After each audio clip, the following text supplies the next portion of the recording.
regarding today's education part, actually I was like searching the hot topics last week, and then I couldn't find anything else interesting but Clubhouse. And since Clubhouse is really phenomenal during these past 2 weeks, and actually this started from this morning. I heard about the office, like Ashley and Jacqueline and Wendy, they're all talking about Clubhouse. So I think, well, this is absolutely the right topic. And then firstly, I'd like to introduce you this app. So it is called the Audio Twitter.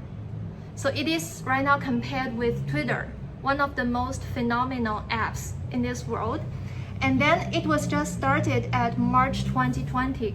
So right now the history of Clubhouse is less than 1 year. But the company has already reached $1 billion evaluation.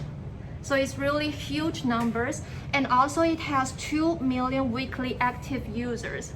And that's why a part of the reason how Ashley can win like more than 1,000 followers within 1 day. What? No. Yeah. So that's crazy. And then, so oh, I can't see. Yes. So then actually take 2 pictures here. So for the pictures on the left side, it's the explosive growth of Clubhouse starting from the day it has established. So you can see it's like, woo. And the reason behind is partly because of whom? You can guess. Elon Musk. Yay! And then, yeah, it is true, yes. And also, it's not only popularized like in Western, but also in China, in Japan. You can see on a very famous secondhand trade platform called Xianyu. Yes, the invitation code people would pay hundreds to buy this invitation code to get access to this app. So it's really popular. And also, here is a fact. So the success of Clubhouse also popularized the concept of audio social networking and its stock prices. So you can also see this is the stock rising of Lizhi. Lizhi is another very popular audio platform, in China. So it is kind of connected, So here is a question for you guys. Why is Clubhouse so popular? I believe Ashley has just now shared her insights on the reasons why. And is there any others? Yes, Estelle. I saw you raise your hand. Yeah. Thank you. I think firstly it's about elite initial users like Elon Musk, and it is very important for the other users to follow these like influencers, and these people help other users like people in tech company, in finance, business, art, like people in this circle. They are very interested about this app, just because the elite initial users. And second is a voice community. First is a voice. So people can do other things while using this app, while discussing topics, and it's a community. Like people, they have the same interest. They can discuss the theme, the topic they have set before. And usually, I think the room master will control the time and the process of the topic. Firstly, they will give the theme and ask different people to answer questions, to ask questions. And they will move to the next stage once they think it's discussed enough. It is quite, I think, it's well organized community. Yeah, great. I think Thank you. apart from the the app itself, the big environment also push the app become popular. Because right now due Pandemic. to COVID, so everyone stay home, they have time, they need to got something to do. The best way you should chat with others. This kind of way you don't need to show your face, but you can exchange the opinions. And also the way, the invitation way, give you a feeling that I'm different among the others. I got the invitation code. It's a high quality content, will have this kind of volume. Yeah. Yeah. Thank you, Jacqueline. Yes, very great. Thank you, Estelle. Any others? Yes. For me, I think it is. I think the biggest two advantage for me about Clubhouse, the first one is about I think it has broken the border of the bloggers and the normal audience. Yeah. Because in normal live streamings, I think for all the live streamings platforms in China, it means that if you're an audience, you're just listening. But in this platform, you have the chance to speak directly with the bloggers. And the second one I think is about it reduced the standard of expressing. It's like because I think language is much easier for the people to express and to communicate instead of such as words or videos. Yeah, I think this is also the reason. And then they have a lot of community. You can always find your own. And I would say also it's very inclusive because in some other communities or there are some social media that are not very friendly, and you know that if you say something like you've earlier said Twitter, it's probably one of the least friendly communities. You say something, then there will be hundreds of people, against, pro, etc. But here, at least from my experience, I have been in a few rooms, it's very inclusive. And usually, depending on the room, of course, but the moderator can set up that we are sharing, for instance, positive stories about China or about, So then it's very clear. And then you can come up and you can be just a student and you can be sitting in Guatemala and still you can talk. There was literally a guy from Native American settlement calling in and talking about how Native Americans in the settlement, like not even in a city, in a small settlement, how they are benefiting from the China opportunities because Chinese are importing some of their products. It's crazy, and you hear those stories. The person that I would have never personally met. So that is very powerful. How we can understand that we are one through voice. Yeah. Great. That also shows a difference with Twitter. Because Twitter doesn't have. Twitter is a big divider, and it feels to me Twitter that. doesn't have rooms with Yeah. a moderator. Yes. It's just anyone and everyone can do whatever. Maybe. So if you have a room, if someone did come on and start saying something weird or kooky or that has nothing to do with your thing, your moderator can say, thank you, bye, and just get them out. Right. Yeah. Yeah, so absolutely, all of you guys, what you're said. One more are thing, right. I'm sorry. One more thing is when you, for example, have, let's say Weibo, right? And there are all these followers that follow you. You cannot really know them. You don't know who they are. You can just click on their profile and see what are they publishing. But with Clubhouse, every single person has the profile. And if you want to get on stage, you need to actually fill in your profile. So that it's like with LinkedIn. Like you need to be a real person. On Clubhouse, you need to use your real name. And you need to write something about yourself. If you don't, your choice, but you will never be able, usually people will not bring you on stage. So then I can actually curate a conversation by bringing the people that I feel have the relevant experience in this topic or something relevant to say. So I think it's really the power of this curation. Yeah. Because you can see, even if Twitter created, a room or something like that, a community, it's just very few social media platforms where I can actually see, so who are you? What are the topics that you are discussing? Are you qualified by any measure to be contributing to this topic? If it's something more specialized rather than general. And I think this is very powerful. And on Clubhouse, you can do it so easily. And that is how you also grow, because when you're listening, you can also check out all these other people in the room. And if you ended up in the same room, maybe you can, you can connect and follow each other and understand more. So this ends up being an issue for almost every social media platform at some point. How many fake followers or bots do you think are on that platform? Bots? Currently, I would say there's very, very few. It's all invitation only. And bots, they don't add any value, because on Clubhouse, you don't retain your content. You have a room like live radio, and then when it's over, it's over. So the only followers that you have, the only value in them is that when you launch your room again, they will be notified that, hey, Ashley's talking. So there's nothing that you can. So this might be one of the few social media platforms that is disincentivized Yeah. from having fake Yeah. followers and bots Yeah. everywhere.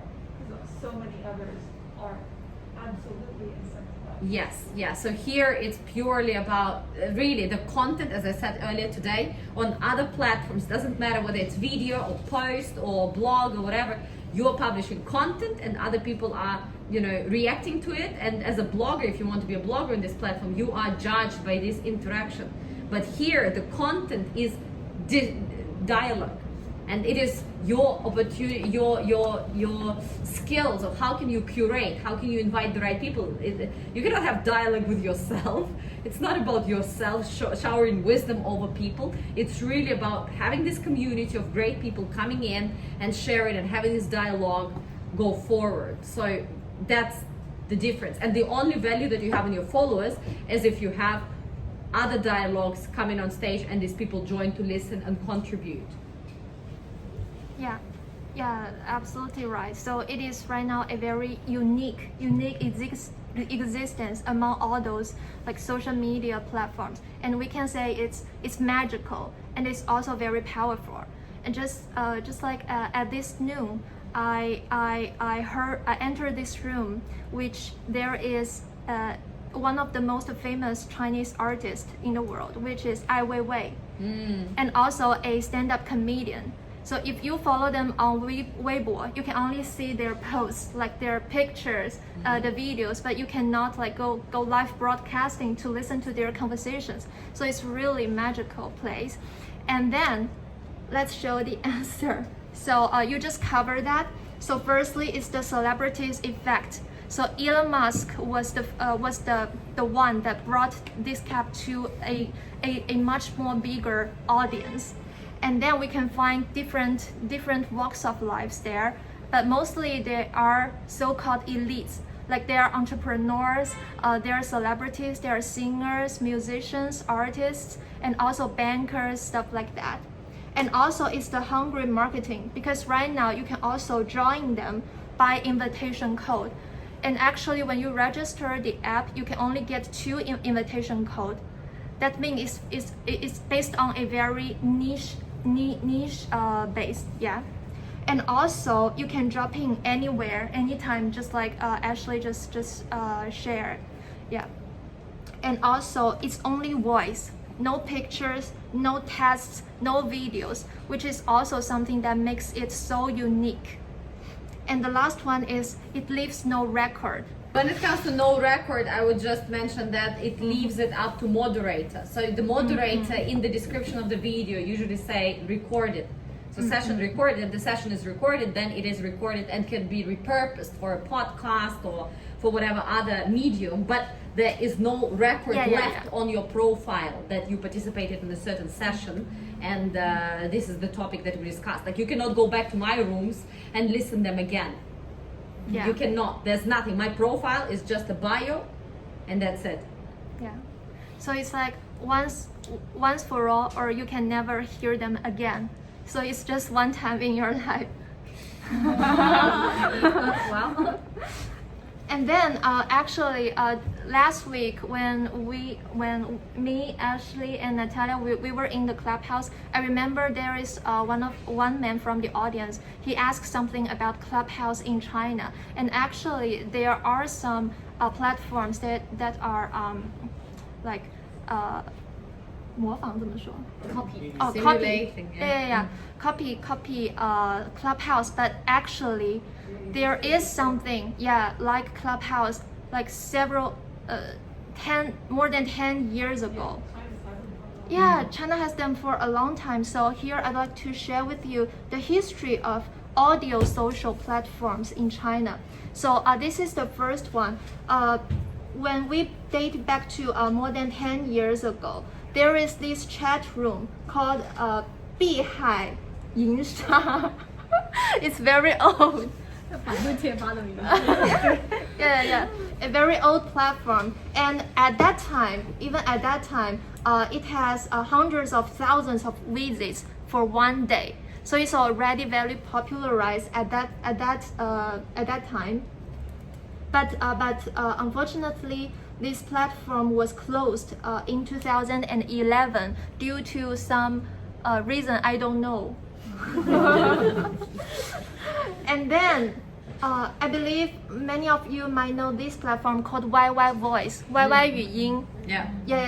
And actually, this platform was established in 2005. It was originally a platform for those game players, because when they play games, they have to cooperate with each other. Yeah, they have to combat with each other. So they use this voice platform like to connect with each other. Yeah. To get a better combat result. But and also at the end of September 2012, the official they announced that the registered users has already exceeded 400 million in 2012. Yeah, it's quite astonishing number. But after that, with the rise of live streaming, so YY Voice has changed their strategy. So right now they have some sub platforms that mainly do video live streaming, while not voice social. Yeah. And then we have those apps since 2013. There are some apps called telephone apps, but mainly do audio social networking, which is like Link, 比邻, PayMe, 陪我, and Orange Hotline. So for these platforms, what they do, they will do one-to-one private calls. For example, I can call you, you can call me. It's very private. So our social relationship is based on the stranger's telephone. 很出名，我还玩过，叫什么？地爪我知道，但是还有一个是之前腾讯出的啊，不是腾讯出的，是我忘了哪家公司出的。然后我有去，不是那个，不是那个 Yeah, so 不是那个异味儿。there are many kinds of this kind of platforms in China. Yeah. So this is not something new in China, and even the audio technology behind Clubhouse is originated from China's team. Yeah. So and also when we take a look at the market size of China's online audio industry, so you can see that the scale will continue to rise. So the rise is very steadily for the past 10 years, and also the user scale. We can call this vigorous development, call it ear company, 耳朵经济. Ear economy. Yeah, ear economy. So in 2019, the number of online audio users in China has already reached 490 million, with a year-on-year increase of 30.4%. And also the user payment.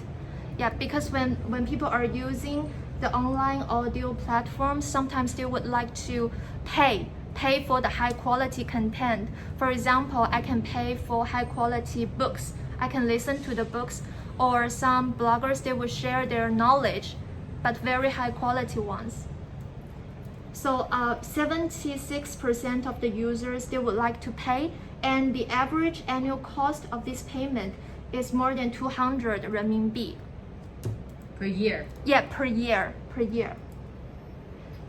So let's take a look at the differences between Clubhouse and the existed audio platforms in China. So for the first one is the UI and function. I believe we already, as users, we can know that the UI of Clubhouse is very simple, very simple. Yes, and the functions, they are only focused on voice. But instead, in China, the UI is pretty complicated with lots of 花里胡哨的东西. And also, the functions are also complicated. It's not only about voice, about knowledge sharing, about topics sharing. It's also like user contribution, 打赏. It's more focused on 颜值 and whose voice is better, who looks better. Yeah. And then for the second point is the users and the content, which I think is the most important one.